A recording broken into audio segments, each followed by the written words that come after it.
We're cooking up some recipes, gonna give them a spin. If you're messing with top rope chefs, you can never win. We'll be leaving you in the kitchen, wishing you were beaten, battered, and fried. And we'll be cooking up some main dishes, desserts, and yummy things on the side. Can you take the heat? Can you take the heat? Can you take the heat? Can you take the heat? Can you take the heat? Can you take the heat? Can you take the heat? Can you take the heat? Top Rope Chef. It's Top Rope Chef. It's the month of soups. This is week 2. We made a vegetarian soup and or vegetable soup. My name is Bradley Jones. With me as always, Jaclyn Maynard. Yeah, soup. You're using. I know you're using the entire time of my intro to figure out what to say. I love it. That was my best effort. Fantastic. Oh, listen, you made fun of me last time for not bringing the energy. So, So you went too far the other way. So we did some vegetarian soup this week. I'm pretty excited about that. I love a vegetable soup. What do you think about a veggie stock? Do you use that like as a blanket in other soups, or if like you're making like a vegetable soup, you go for the veggie stock, Jaclyn? I tell you what, I would love to say yes. I that's like a goal to eventually just like save my veggies in the fridge and just, every week just make a good stock and just get it going. Yeah, use all those extra pieces from the vegetables you cut up during the week. Freeze them. Yeah, it just looks like such a responsible, like, homesteading thing to do, and I just cannot get it together to do it. So it's bouillon for me. What about you? Yeah, I used to make a lot of my own veggie stock, but it ended up just being mostly just onions, like pieces of onion. Is that what we like had a lot of extra of for whatever reason? Not a lot of extra anything else, I'd say. But we did make it, but it ultimately you just need to add a lot more salt and pepper to it, and it just kind of like it's not the best thing to do, but it's good. But some soups I think need a meaty stock. Like if you're making like a French onion soup and you're not using a beef broth, I think you're in for some trouble. Mm-hmm. Yeah. I'll agree with the French onion soup. When you said that, that's immediately what came to mind. I've done, when I was doing my not eating meat thing for a few years ago, I think I used veggie stock a lot. I think I used it, exclusively. Mm-hmm. But there were some that it was just like not enough. I'm going to pretend like umami is the right word. Ooh. It might be, it might not. But there just wasn't enough of that like savory kind of flavor that I was missing. And so it was the meats. Mm-hmm. It's the meats that we need to eat, but not this week. Not this week. Vegetarian. So what I did this week was a bisque. I did a broccoli and cheddar bisque. Okay, so so in a pan, this is where I totally screwed something up real bad this week. Yeah. I wanted to I had my oven on and I had the pot on the oven and I was gonna melt some butter to cook all of my vegetables in or whatever. And I got that going and I went to cut the vegetables and I was using fresh garlic, broccoli, onion. And I think that was it. But by the time I even started to cut the vegetables, I had burnt the butter. Oh my gosh! Burned. Blackened. Oh my God. That's commendable. So we just recently got stainless steel pots and pans, and I'm not used to using them. I think because I'm a cast iron guy through and through. And you can usually have that heat up pretty high at the start, and then you turn it down, and it keeps all its heat. But stainless steel is it's basically there's just transparency between the flame and what's underneath it. I think Yeah. there's no sort of protection for what's getting heated up in a stainless steel pan. No, it feels like the level up choose your own adventure cooking thing. If you want to, like, you don't know how it's going to turn out. Do you trust yourself with your attention span? So I was cutting the vegetables. I look over and I see there's just a black goo in my pan. I just take the pan off and I just set it aside and I use a different pan. I was like, I'm not even going to clean it. I'm not even going to bother with that right now. That's a future problem. Throw it in the trash. So I get another pan that I'm a little more comfortable with and turn it on low. Okay. Whole stick of butter. Boom, in there. So I already wasted a whole stick of butter on my first one. Aw. So I'm going to use this whole stick of butter here. So I brown up, or maybe not brown up, but I just cook the onions and the garlic in there. And then I made what else goes? Oh, flour went in there. How many cups of water did I use? I think probably 3 cups of water. 4 tablespoons of flour. I should have wrote this down. And then I cooked that all up for like 6 minutes, and then I put in the broccoli, which I guess cooks really fast, which something I didn't know about broccoli, but it does like. I didn't know that either. Yeah, it cooks pretty fast. So I put the broccoli, then I put a whole bag of cheddar cheese in there. And then, am I missing anything? Probably salt and pepper. I mean, I'm just going to assume that I put salt and pepper and everything, but I'll go ahead and try to remember to say it. Yeah, okay. And then I just cooked that all up into a delicious bisque. At first, I had too much broccoli. I'd used 4 heads of broccoli. Whoa. But I removed all of the stems. So I'm only using florets. Okay. Where are you in the broccoli department? Are you a floret only person, or do you eat a stem? I use as much of that broccoli as I possibly can. I'll throw in the stem. Most of the stem goes in. I cut off the end, maybe depending on it, what is that, like an inch? Mm-hmm. Half an inch? I don't know. An amount of the end where I think it looks gross and dirty, and then I just use the rest of it. I'll do that if I'm gonna do. Go ahead. Yeah, it was like if it's like stir fry or something I'm making, then yeah, throw it all in. But if I was doing no, I've used the stalks, and I don't normally, when I make soup with broccoli, I normally use frozen broccoli because it saves me a lot of steps. I use fresh broccoli with the soup, and I think it paid off. I think it was good. It tasted better? I don't know if it tasted better, but I'm sure it cooked differently. Yeah, that's probably the taste would have been the same, but yeah. Okay. But Did you say you put parsley in or no? Did I put parsley in? Probably put parsley in there. Why wouldn't I have not? Okay. Yeah.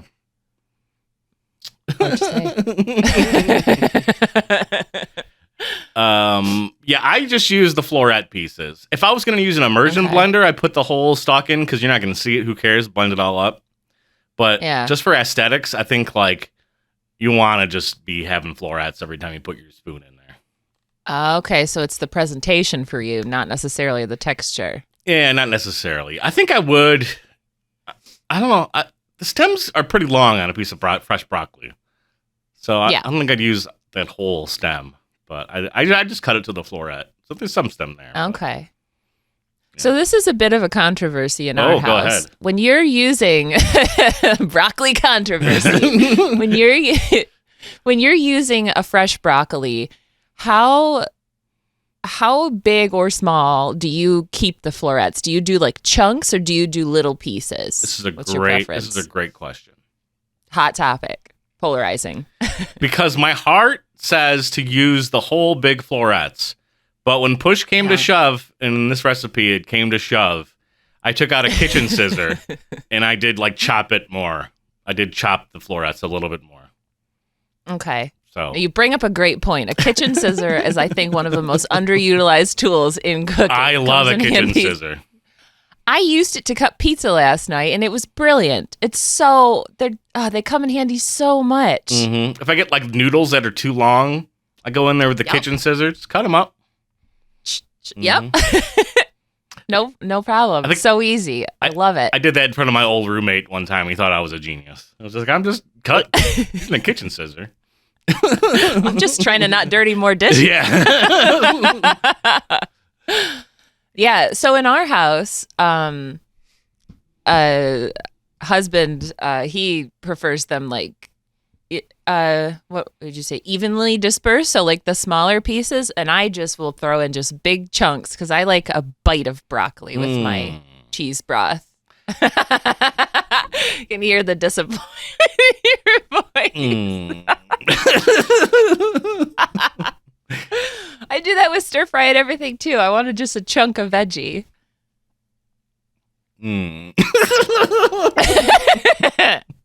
Got it. So let's talk about what a bisque is. A bisque is a rich soup. It's comparing itself to chowders and what I'm reading it. But unlike chowders, they are not necessarily chunky. Bisques are pureed so they're smooth, which I didn't do, and my recipe didn't tell me to like do the immersion blender or anything. And most contain wine and cream, which mine didn't, which sets them apart from pureed vegetable soups. But now I'm confused because my recipe for sure said I was making a broccoli cheddar bisque. And now this definition is throwing my world out of whack. I thought a bisque just meant if you put like Flour? an obscene amount of butter in. Butter. No, flour too, but like a thicker consistency, but like lots of butter. Or like heavy cream or something like some delicious like dairy fat. That's what I thought made it. But interesting. Yeah. Huh. So wait, did I use milk? I used milk. You must have. I used milk. You must have. I used milk. I used probably a cup and a half of milk, I bet. Whole milk? Yeah. I specifically went out to buy vitamin D milk. Because if I'm doing something nasty, I'm going to get the worst thing possible for me. I ain't getting that oat milk. I'm not getting the almond milk. I'm not getting fat-free or 2%. Skip those. Go straight to the D. Give me that D. Get out of here. Give me that D. Also, it's hot chocolate season. I'm going to want some D milk for that hot chocolate. I'm just gonna. That's true. Yeah, you don't mess around with the other stuff for that. All right. So what would you give this soup, Brad? This soup was very good. It might have been the best broccoli soup I ever made. It used so much garlic. I used a whole bulb, which I don't know if you have any like tricks or tips on how to do a bulb. I just smush it down, break it so all the cloves fall off, and then I cut the tip the tips off the clove, and then I just peel it, and then that's usually pretty good. I've seen some people like put it in like 2 bowls and like shake it loose somehow. That never works out for me. That sounds like magic. Yeah. What are your tips for cutting and peeling garlic, if you have any? Yeah. My tip that I always do is to buy it pre. That's the best tip ever. That is the way to do it. It comes in a nice little like bag or like a glass jar, and you just they're all there. You don't have to do anything. I have a giant thing of minced garlic, but it seems like it's not as garlicky when you get it that way, as in the whole garlic. No, yeah, the pre-minced isn't as garlicky, but it's usually I'll just add more of it into whatever I'm making. Yeah. What else? I did start though because of our soup challenge. I tried doing this thing. I'm pretty sure I saw on TikTok. Let's say I did. Where you take the whole clove and you just cut off the top of it. So you cut off the tips of the garlic at the same time. Okay. And you roast it with the veggies, and then you just squeeze it out. And when you blend the soup, that all gets blended in. And I did that for one recipe coming up later, and it's so good. Yeah. It brings out the garlic flavor. I think I put olive oil, salt, and pepper on. I did. 100% I did. I would usually just eat the bulb just like right out of that thing. Just like it's like mashed potatoes. I saw one where people I saw somebody spread it on toast, but imagine the breath after that. Oh, who cares? Heart healthy. I'm not going outside anymore. You kidding me? I'll do whatever I can. Yeah, so that's my garlic tip for you. What vegetarian soup? Did I give a rating, or did I 4? I don't know if I said that or not. Yeah, 4. Yeah. Okay. I'll go 3.5. I think 3.5. Okay. That's great. Because how you gonna screw up broccoli and cheese? You know, that's not. You know, that was my exact thoughts, and that's why I also did broccoli cheese. That's one. That's one this month. I did do it differently than you, though. Yeah, go ahead. I went. I was shopping at Aldi's to get the ingredients for my other soups, and they have just a bag where you just add milk to the powder, and it's broccoli cheese soup. So that's what I did. But I did jazz it up because this is a food challenge, and I had some frozen veggies that were gonna just get freezer burned if I didn't use them. So I threw those in just to like thicken it and make it better. And I also I had some leftover gluten-free noodles, and I put those in. So it was kind of like a chicken noodle soup, but without chicken, and it was broccoli cheese instead. Broccoli cheese noodle soup with other vegetables. Yeah, it was like I think it was actually called a soup mix. It was like onions and carrots and broccoli and green beans, I think was what it was in it. So it was just more of kind of what was already in there. So just bland kind of veggies. Go back to the bag of soup. Yeah. Did this come in a box or this came like Nope. Okay, so it came in a bag. Was it like a packet? Yeah, like like those. I think the brand is called Bear Creek. Mm-hmm. It's like that. Yeah, like I think little, Knops is the brand I'm more familiar with in terms of like okay. bag soup. Yeah. things. This one is called, I think, Chef's Cupboard. And it had parsley in it, which I've never had parsley in a broccoli cheese soup. Yeah. That's why I was curious if yours had it. It was really good. Parsley does a good job like leveling things up, I think. Isn't it always fun to like walk through the aisles of Aldi and just see like the parody names of like the other branded, like you're seeing like Home Chef or like Chef's Delight or like Baked Cocoa Home. Crunchy was one. It's like you're in a sitcom for a day, just like looking through all the stuff that they can't have the real name for. Yeah. Yeah. Yeah, they did have a lot of soup accessories in the black hole aisle of Aldi too, where you just like get lost and everything is there. Mm-hmm. They had like a lot the tureen, is that how you say it? That like it's like a nice little pedestal bowl that you can like put on a table and serve soup out of. Oh, okay. No, it looks kind of like a bird bath with a lid. Yeah. Imagine a poor bird hopping in a bird bath and just full of hot soup. That's what the cold soup's for. A nice bowl of Vichy swap. Why did no birds come around anymore in our neighborhood? Ever since I put out that bird bath, they've disappeared. But there's so many raccoons. It's a raccoon bath. Oh, that's fun.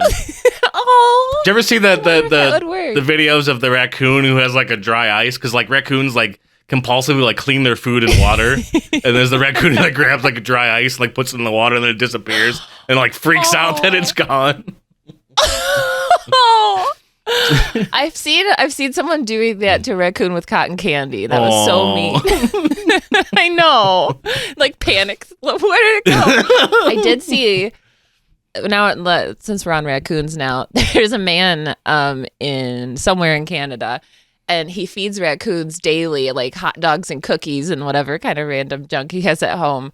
And so now when he goes out onto his porch where he feeds them, he'll stand and like there's like 40 raccoon hands coming out of the cracks of his deck, like waiting for the food to come down so they can grab it. It's like zombies. So horrifying and so cute. If you were trying to attract raccoons, what would be your like special treat that you give to them? Oh man, to make them be your friend? They eat anything. I don't know. Yeah, but if you were gonna be like a raccoon guy, like in your neighborhood, I'd make it a full birthday cake and set it out for them. Because I've seen a video of a raccoon. I forget what it grabs. It grabs something, but like grabs it and then like runs on its 2 feet holding it, and it like runs out. I think it'd be really funny if it was holding a birthday cake with the candles lit. I like the element of danger, and I think you can be a TikTok superstar with that plan. That's perfect. I don't even have anything else to add. That's perfect. Did you rate your soup? I forget. I have a didn't. span of a gnat. Probably I'd give it like it's about a solid 3, I would say. Like it's a bag soup, so it's nothing special. I mean, but Aldi's soup is good. I mean, Aldi's is good. Oh, this is what I wanted to ask you. Yeah. Genuinely. So I had while I was eating this, there wasn't it's, it's the soup that I said I made, but I just felt like it would be better if it was poured over mashed potatoes or some roasted chicken or something. Do you ever think about that? Soups as an ingredient instead of its own part of the meal? Have you done this? I think about this all the time, Jaclyn. Okay. Because you're great. What is a thick soup but a gravy, as we alluded to in episode 1? Yes. Yes. That's what I was thinking about all week. What is the difference truly? Because there's thickener and butter, and it would taste good poured on stuff. Yeah. You could pour anything on tortilla chips, mashed potatoes, or tater tots. Yes. And I think you're good. I don't care what it is. Yep. I will sign on to that. Endorsed. French fries, yeah, but no. And it's like poutine if it's French fries. Right. Yeah. They just need to be crispy. Is I guess my issue with the French fries. Crisp them. Oh, don't make them mushy. Yeah, you don't want to. Yeah, because then you're just doing mashed potatoes. So what are you doing? Yeah, I mean mashed potatoes are great. Speaking of poutine, which is how you're supposed to say it if you're a snobby Canadian person. I was in Canada at a bar, and they had nachos that you could order with either corn chips or potato chips. And the people I was with, without even skipping a beat, ordered it in the potato chip version. They're so confident that that's the way it's supposed to be done. It's anything you put on nachos, but instead on plain potato chips. I see the anxiety. I see the wheels in your head moving. Because the potato chips are so much thinner than tortilla chips. What if they're ruffles? What if they're wavy? What if they're crispy? What if they're kettle? Kettle is a hearty one. I would try a kettle chip nacho. The rest of them just seem too wimpy, and they would just fold under the pressure, I don't know, that's not even a joke. I liked it. But did you try? I had them. They were great. Chips? Yeah, they were. Is it life changing? Are you gonna now instead of using corn chips use? Okay. No. Okay. Just different strokes for different folks, and when you're in Rome, do what the Romans do. And apparently in Canada, which is Rome in this analogy, use potato chips. Huh. That's just, I don't know why I'm hung up on that. That just seems so odd. But I'm glad you tried it. Yeah, let me know if you use anything different for nachos. And is soup a gravy? I don't know. You got to let us know. And what's your favorite vegetarian soup? Find us at TikTok and Instagram, and support us at patreon.com/TopRopeShow. See you next week.